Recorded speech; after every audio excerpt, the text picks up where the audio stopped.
Hello everyone, this is V for Veggie Rats!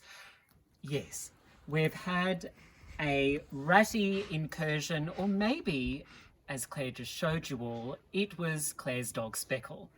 No, say it ain't so, Speckle. Speckle's eating the weeds, so that's good. It ain't so!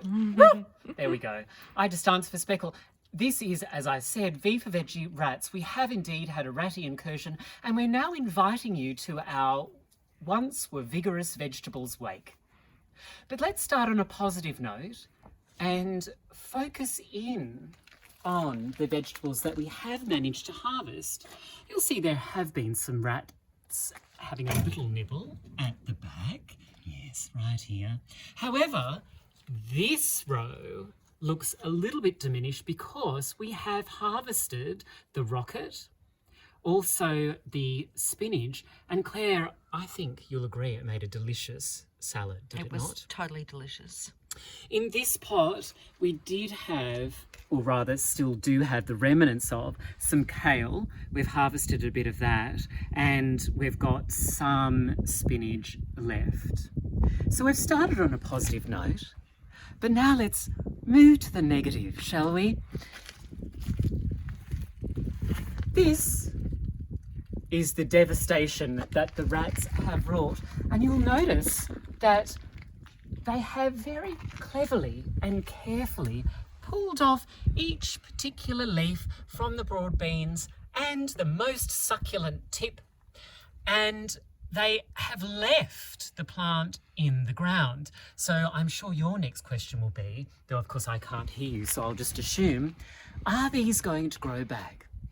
And the answer is, because we are moving into the coldest, or some of the coldest months we will experience, we're actually just going to sow more seeds amongst the devastation, and we shall see what happens.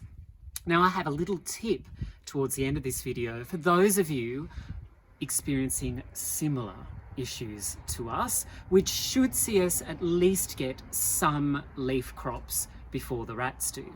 But let's continue this tour of devastation with the rows, as all of you will remember, I'm sure, of carrot, radish, carrot, radish. You can see here, and I'm laughing because the devastation is really almost complete, that the radish has absolutely gone. Yep, gone. Nothing there. Oh, no. Whoa. Let's pull this out on camera.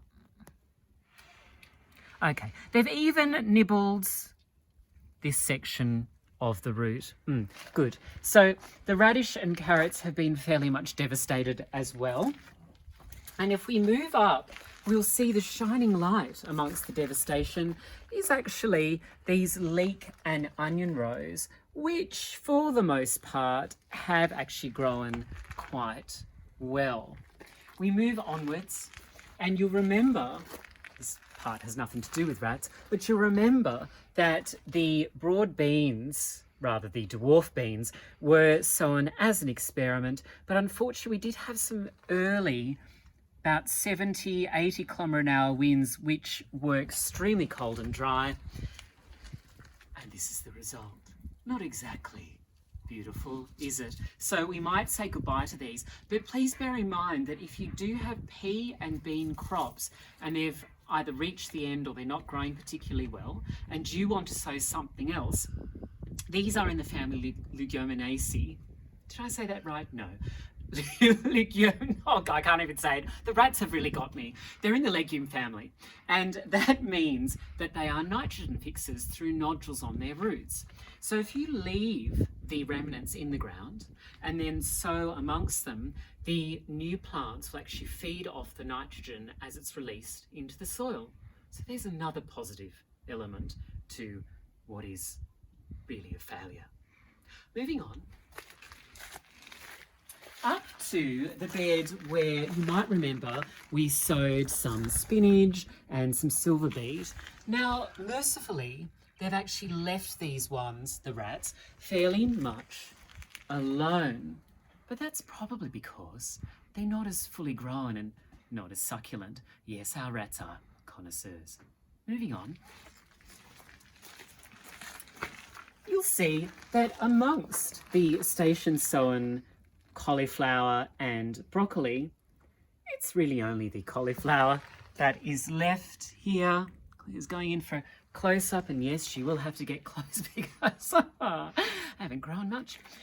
Aside from these cauliflowers, you can also see that we have some white fluffy objects dotted about, and this is Claire's partner Michael's efforts to deter the rats. We have impregnated, rather Michael has, this cotton wool bud, now flattened, with peppermint oil, which is a folklore remedy for deterring rats. But we have also put out traps. And I know this might cause a wave of consternation, perhaps even irritation, maybe even anger, amongst those of you out there who are very much against killing a single living creature. Please understand, we've done a lot of research, and this was our last resort, I'm afraid. It certainly was. And also, the rats did not take to the traps anyway. No.